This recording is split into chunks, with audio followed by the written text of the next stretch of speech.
Welcome to Moments with Marianne. This is your host, Marianne Pastana.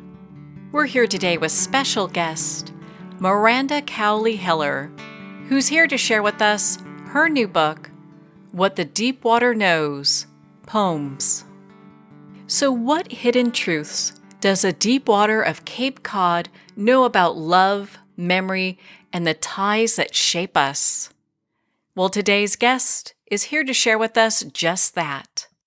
Miranda Cowley Heller has worked as Senior Vice President and Head of Drama Series at HBO, developing and overseeing such shows as The Sopranos, 6 Feet Under, The Wire, Deadwood, and Big Love, among many others. So welcome to the show, Miranda Cowley Heller. Thank you so much. It's a pleasure to be here. Well, what an honor it is to have you here and to talk about this new book. Can you share with us what inspired you to write this? Well, many things inspired me to write this. I think although the first book I ever published, The Paper Palace, was fiction, obviously, I started with poetry. That's really my roots as a writer. And so I'd been writing for a very long time and getting published and so on, but nothing, poetry is a difficult field. But I think because, and this in this book, it sort of represents about a culling from maybe 15 years of work, much of which preceded the novel, some of which was during, lots afterwards. But I think one of the things I realized was that it was writing poetry that allowed me to be able to write prose because it taught me how to write from a very dreamlike place and a not self-conscious place. And a lot of the poetry ended up in the novel, but just not to sort of harp on the novel, but simply to say that in a way, this book and the poems in it tell a story. They're arranged in sections from childhood through motherhood and marriage and divorce and heartbreak and survival and etc. So it's very personal to me, but it's also really, I feel, important to me to get it out there for a variety of reasons. But one is that I think poetry, certain people think that poetry is too inaccessible. And I think there's a story to be told that's both complex, but also translates to readers and where they really see themselves or can see a piece of themselves, not just in a story from a book, a novel, but in a poem, and that it can really touch and change people. And I would love for poetry to become a little more relevant, I think. Well, your poetry is so intimate and raw. What compelled you to share such very personal moments through verse? You know, it's funny because, of course, all poetry is personal. There's no poetry that's written, about a Russian spy. That's, but it doesn't mean at all that it is memoir in any way. Of course, it's turning emotion into language and examining an emotional feeling or a passion or a pain through metaphor, right? And so it is. So while these are deeply personal, it's not necessarily my story. It's more universal, I hope. And so, and of course, many things are taken from my own experience without question. But there's nothing in it that is literally taken from my own experience. I mean, maybe a bit of dialogue from my mother, let's say. But in general, of course, these are transmutations of personal, intimate experience into something else. And that's what a poem can do, I think. And that's why a poem can, in many ways, be more, as I said, universal than other forms of writing. Many of your poems explore this complex kind of family dynamics I think all of us struggle with, the mother-daughter relationship. How Oh, did yeah. your own upbringing yeah, how did your own upbringing shape the emotional landscape for this collection? Wow. Well, it's such a that's a really interesting question because I think it's a big, big question for all of us, right? Um, I'm very close to my mother, by the way, who is still alive, thank God. Um, but I had a pretty complicated childhood. There was a lot of divorce, there was a lot of loneliness, there was all of the things so many of us go through. And a lot of scar tissue from that sort of each thing leads to a new journey. Everything, whether it's joy or misery, kind of shapes us, right? But so do our families and our relationships. And in the book, there's you know a piece about um, as a baby, me becoming very, very ill, and my mother ignoring it. Now she was because that I was in pain and I almost died because she had been taught by her mother, who was very old-fashioned, that you leave a baby to cry. That's what you do. And that just became the basis for um, kind of a metaphor for my life. Let's put it that way. Uh, Both in the sense of, okay, thanks, mom, babies cry, and that's who we are. She'd say, go, you're upset, you've lost everything, and your heart's broken. Go rearrange your underwear drawer. That will make you feel much better. That kind of advice, right? And put things in order, put your house in order. And that's she inherited those. It's all inherited. It's all sort of trickle down emotional economics in life, isn't it? She inherits something from her mother. That's what she brings to the life of me or my sisters. And then you try to break the pattern if you can. Um, but it's a really interesting thing to interrogate, I think, how we are shaped by the legacies of our past and the legacies of the past generations. It seems like a forever question for many people is Oh, working yeah, to unlearn all that learned behavior. definitely. And it's one of the great things when you can start realizing that you can live forward instead of backward, that you could move forward. I think that's one of the most empowering things in life to let yourself no longer be infantilized or filled with blame. And by the way, that really is what that poem, the second part of that poem I was referencing about babies cry, which is called Milk and Salt. The second part of it is precisely about that idea, which is there's blame on her side, as it were, but there's that phrase, everyone is guilty, but no one's to blame.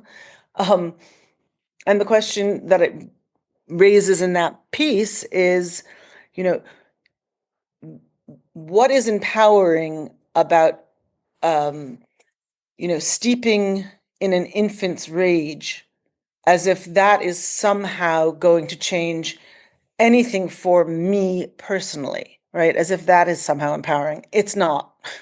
And what if you could let go of that and be yourself and move forward? And at the end, there's the promise to my very tiny baby that I will do that for him. So, your title, What the Deepwater Knows, is such a powerful title. What does this mean to you? Um, a few things. It's a line from a song that was the song that my husband and I danced to on our wedding day, funnily enough, or rather ironically, given that there's a lot of pieces in here about a marriage falling apart and people moving away from one another. But in fact, in a weird way, that was itself a reason to go with a title that had a much larger meaning. Of course, water is in not every poem, but water is everywhere in my writing, I think, in all of its forms, whether here as a sea or lake or a river or a stream or an iceberg.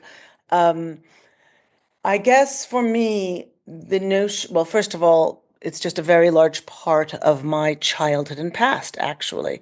Um, the uh, the power of place. I grew up on a pond and with the ocean right there, and the sort of the first freezing swim when you arrive at that camp when we would arrive. The But also just the concept of um, the movement of water, how it carries stories with it, how it springs from the earth, but it also carries stories to the sea, where where it's then changed into a different kind of water, in the same way that maybe emotion is transmuted into poetry. But I feel like that idea that our stories are held in water, for some reason, has always been this theory of mine, that the water that is so familiar to me when I go back in this pond, that it sort of knows me too, there's a sort of a cellular connection even. But more than that, just the idea of storytelling. In Australia, in the Aboriginal mythology, water carries all of the stories of the past, of the culture. Um, and I didn't actually know that when I was younger, or even when I was thinking of the title for the book a while ago. But it represents everything to me. It represents fear. It represents a sort of baptismal cleansing, whatever one's religion or spiritual belief is. It represents, I don't know, both warmth and relief and cleansing, and the possibility of rebirth and leaving, as I said, the past. It carries the past, but it allows you to leave the past behind. It leaves its past behind always. It springs from the earth and it leaves its past behind, if it's a river or a stream. So there's just so many metaphors for me there, that it was kind of obvious to me what it should be called. And I think that's a rather probably long-winded way of describing it, but um, it's one of the more complex questions, actually, someone could ask, is why do you choose that title? So it's a great question. Well, that was a great answer. So, your book really covers themes and it has this rhythm of loss, motherhood, memory, and love in your poems. What do you hope readers take away from your exploration of these themes? I really hope, as I said, that there is both a true emotional connection. It's interesting, sort of putting poetry out into the world is really a bit scary. And daunting, because it's a bit like sharing snapshots of your soul, right? Your heart at its least literal, but like most intimate. And what you hope more than anything is that the poems will then resonate in some way with a reader's own passions and compassions and experiences and heartbreaks. Um, that is what I would wish for. And also, as I said earlier, I think poetry has become a little bit of a closed circle, and there's a mistaken, probably, or probably fair, because I think a lot of poets themselves want it to be an almost academically insular experience, that it's above people's heads or something. I think it's like music, I hope. And I come from a musical background, but I think there is the sense that, oh, it's all like, I don't know, Strindberg or Rachmaninoff or something, and we don't quite get it. There's something that exclusive or excluding about the world of poetry. And I'm not thinking Mary Oliver, of course, or I'm not. not there's so much poetry that is, of course, incredibly beautiful and also accessible and meaningful to people. But I think as a rule, there's this idea poetry is difficult. And in that same way of sort of people thinking of it as a certain kind of maybe atonal or modern music they don't get, let's say, some people, it can also be, but they understand, Brahms or the Brahms lullaby or Bach or, those are not any less complex, and yet you can feel them in a way that for so many people is incredibly moving. That's what poetry should be able to do, I think, and I think it can. And I really hope that this book and sharing my soul, so to speak, and there's also humor in it, in the collection as well, as there is in every life, is going to be something that readers will really be able, it will mean that they can feel it in a true way. Well, Miranda, your book is just such a profound read. Where can our listeners connect with you and be part of your community? Absolutely. On Instagram, which is my platform, as it were, Miranda Cowley Heller author. And I really do respond to people who write to me. I think having a world of readers out there has been such an incredible experience. People you don't know writing to you and telling you something that you've written is meaningful to them, that it's become theirs in a way because you put it in the world, and that's the point of writing, right? It's not to keep it for yourself. It feels like I'm being held. I was describing that concept of water. It's sort of like that. It's like just there's this world out there that is holding me in its arms, and I'm holding it back. And that's kind of how it feels. That sounds pretty crazy maybe, but that's how it feels. Well, Miranda, thank you so much for taking the time to be on the show with us here today. Oh, thank you for having me. Really, a pleasure. Well, thank you, Miranda. It's been such an honor to spend this time with you and to talk about your new book, What the Deep Water Knows. Well, we're at the end of our time today. I'd like to thank everyone for tuning in. You've been listening to Moments with Marianne, where we make every moment count.